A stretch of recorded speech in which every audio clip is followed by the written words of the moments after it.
Capitolo 28. Strategie di fidelizzazione e KPI di efficacia. Il video è narrato da Luna, la nostra intelligenza artificiale.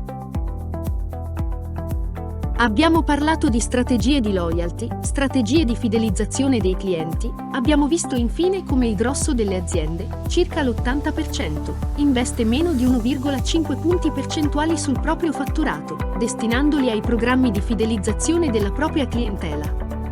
C'è un altro dato, che a nostro avviso risulta eclatante e che può farci capire come quello che abbiamo detto è purtroppo l'amara verità, e dall'altra parte si avvalori ulteriormente tutto il nostro lavoro operato fino ad oggi, ossia, quali sono le misure di efficacia della strategia di fidelizzazione o loyalty, secondo le aziende che sono state intervistate.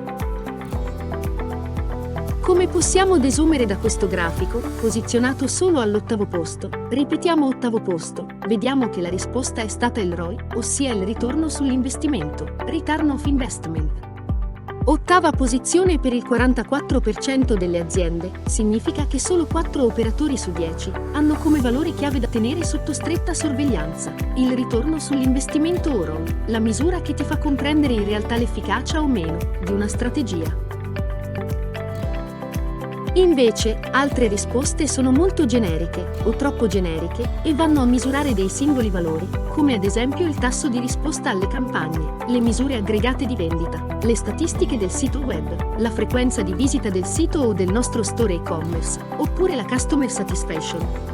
Parliamo cioè di cose che è giusto e sacrosanto misurare, che non devono però essere troppo generiche, ma che devono invece relazionarsi, in modo estremamente specifico, con le nostre strategie di fidelizzazione. Avere quindi la capacità di misurare il ritorno sull'investimento, aver fatto un programma chiaro, che interagisce realmente con i propri utenti o clienti, che li coinvolge con delle iniziative costanti e continuative in modo da condurlo, più o meno, nel ritornare nel nostro punto di vendita o nel nostro store di e-commerce, per effettuare azioni con valore aggiunto per noi.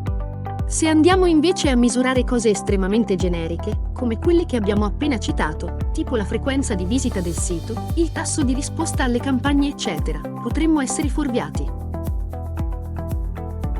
Potremmo aver messo in piedi una strategia che ha un tasso di risposta importante alla campagna promozionale, ma che non essendo fissata su elementi concreti, prodotti, quali e quanti eccetera, potrei arrivare a vendere tanto, ma solo di un determinato prodotto, che non mi ripaga l'investimento nella campagna, e magari ho invece una risposta altissima, ed una ripetizione o innalzamento delle frequenze di visita importanti.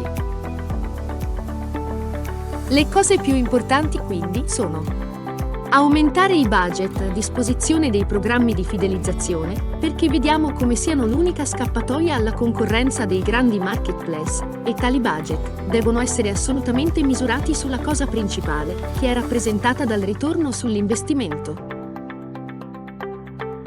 Dobbiamo quindi fissare delle KPI, degli indici di monitoraggio, che dovranno diventare il nostro pane quotidiano, perché ci possano far capire se quello che stiamo facendo, gli sforzi che stiamo mettendo in campo, sono in linea oppure no, con gli obiettivi prefissati e con la strategia delineata a priori. Hai un'attività commerciale? Sì. Bene. Aprila anche online tramite noi. Quindi, alla domanda come creare un e-commerce, le risposte sono: non il classico sito e-commerce aperto a tutti, ma un'app personalizzata per la tua attività, che tu possa far installare ai tuoi clienti.